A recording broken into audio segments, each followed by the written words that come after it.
Welcome back, everybody. This is Mick with Homesteading with the Butlers. It's been a while since we've posted a video. There's a couple reasons for that, and we kind of apologize for that. And we've seen quite a few comments in regard to the buck and rail fence and people wanting to see the end result of that. But a couple reasons why we haven't posted.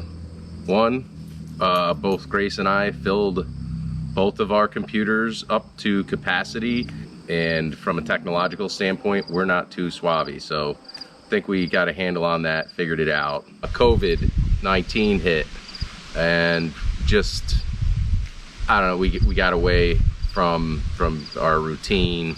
You know, the girls had to get homeschooled, or not homeschooled, but do their schooling from home. And just, I don't know, it created a couple different situations where we just got out of routine and we stopped recording. And the other reason is that this all stopped being fun for Grace, and it turned into more of a chore for her, and so she became disinterested and all that good stuff. So you probably won't see her on film much because she doesn't want that, right? Right. But we're just going to give you some updates. I mean, another reason, we've been super busy around the homestead the last few months, knocking out a few things. But the first thing that I want to share is what we did as far as the buck and rail fence, the final product, and how we did it. So let's take a quick cruise over here. Welcome.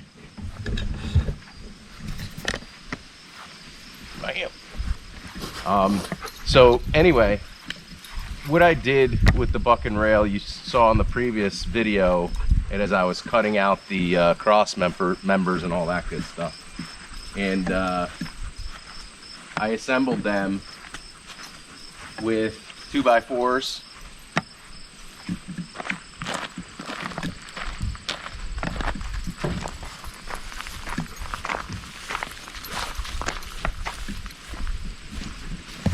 And then this is the final product, and you can kind of pan what we did here. The cows don't like the camera, I guess. That's also a new addition to the homestead. We got cows.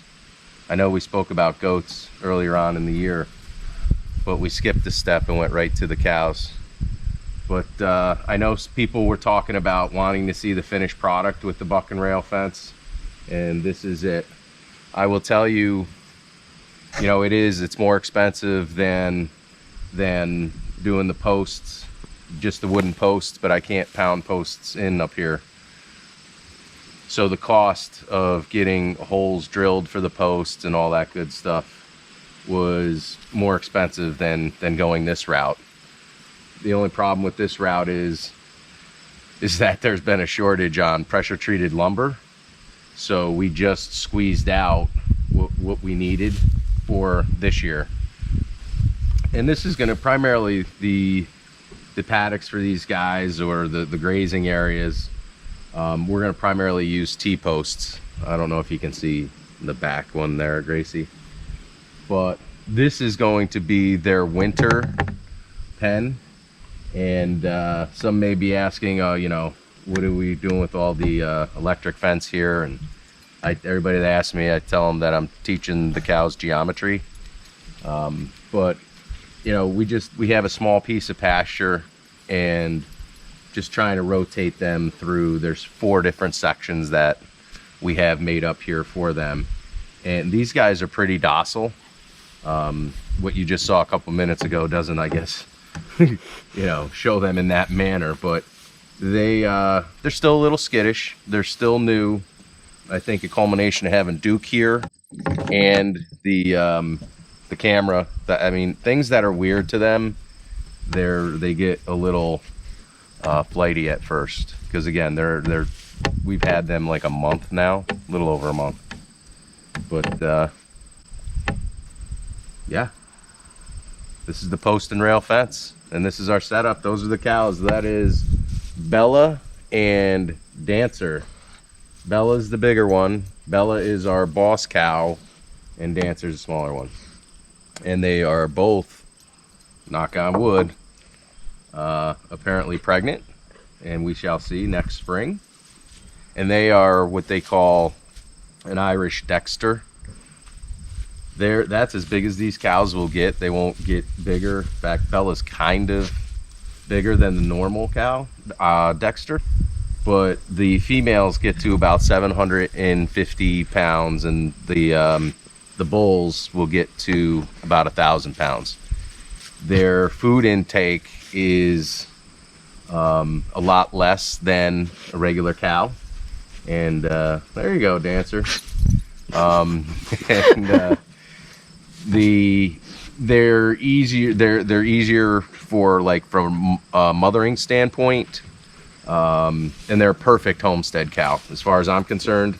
We're only a month in. I'll let you know after winter. You know, winter time with any animal is always a challenge, but yeah, so here's the buck and rail fence for those of you that wanted to see the finished product. And it was pretty easy. What I would do is I made up sections, and so half of the fence I made into sections, and then I would run them with the tractor and connect them with the 2x4s. And actually I split, because we ran low on pressure treated lumber everywhere I went. These are actually 2x6s just ripped in half. It follows the contour of the ground rather easily, and the install was pretty easy. The cows have not really challenged this fence. The one thing we're lacking is the back part. You put on the diagonal piece of wood or a log or what have you, and put it on the diagonal, and that completes the three-dimensional concept of this fence. Supposedly it's because of, you know, the slight angle that the fence is on. It's a 60-degree angle, and then when you make it more three-dimensional, it's very challenging for the animal's mind to contemplate, you know, challenging that fence. Like they can't judge how high they'd have to jump or what have you. So again, this was my version of the buck and rail. The purest form of it is you use like logs, 4 or 5 inch in diameter logs or rounds. But for us, this is what we went with. And then we have electric going all around as well. And the cows really respect the electric, and Duke really respects the electric now. I warned him 100 times, and he's a very curious guy, and he got hit with the fence, and he doesn't like coming too close anymore. He stays about 5 to 6 feet away from the fence. But yeah. The one thing I did notice with the cows, I'm not a cow expert. I'm not a Dexter cattle expert, but the flies are tough. We put up a couple of bat houses and stuff in this whole general vicinity, some fly strips, and it seems to be having a positive impact on keeping the fly population down. But anyway, this is more kind of geared towards where we're at with the homestead, and you know, give you a picture of our beautiful Irish Dexter and the buck and rail fence.